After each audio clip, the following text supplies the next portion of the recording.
street with Daryl, but I met him when he was at the Bethesda gang, and I was doing administration, evidence, and things like that, working with Audrey.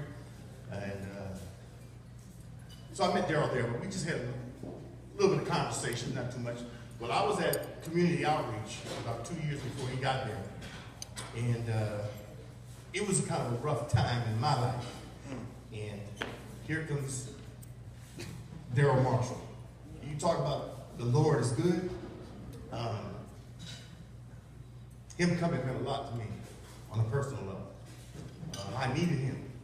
And we got to working together, just the kind of guy he is. We just got to working together, dealing with, doing presentations about community services, and we got an opportunity to work with some kids doing after school program.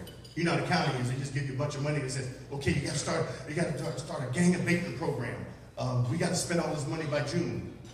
I said, okay, nothing, you got to start it. So me and Daryl just got the roll, doing present PowerPoints, probably 15 PowerPoints, and going to the middle school and teaching these kids, all at-risk kids. And I guess we were like twins. We got same goal, 2 different personalities. I'd cuss them out. I didn't care how you got it done, just get it done. And Daryl was the good Christian, you know. But we'd be hard on him, but just different methods. But it worked out so well. I remember when we first did our first presentation with the kids, after the class was over with, we're working full. We all got part-time jobs and death. But we're sitting out in front of the school, me and him leaning on our cars, and we must have sat there for about an hour. And we was just looking and thinking about these kids, the problems they had. And we said, my God. We were there for 2 hours talking to them about stuff. And when we got in the car, we still couldn't go home without discussing it with each other what we just experienced with these kids. We took them to the jail, went down there and taken them to the prison. And we're talking girls. And we had to really get these girls ready to go to the prison up in Jessup. And I remember listening to these girls' stories, the kids, where they wouldn't even tell us, but they were telling these female prisoners. And I mean, we're in a small room, and these girls started telling their stories. And I'm by the window, and I'm trying to keep from crying, right? I'm trying to cool it.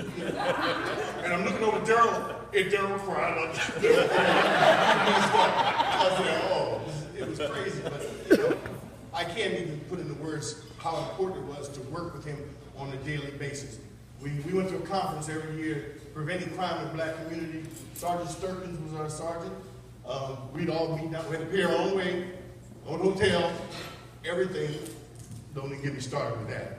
But we go down to the conference and we'd have Preventing Crime in the Black Community was the conference. And it was just a wonderful time that we spent together, bonding, trying to help the community.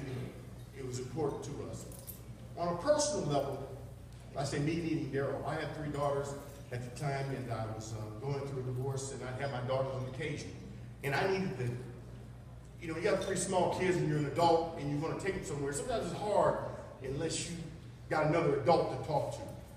They're 6 years old, 8 years old, 10 years old. It's kind of hard. Well, every time Daryl would go anywhere, I said, where you going? He said, oh man, we going to Florida. Can I go? Let's go, man. We took vacations together, the whole family. It was a great family, man. It meant so much to me to be able to spend time with his family, watch his family grow, and how much it helped me, I really could never put into words.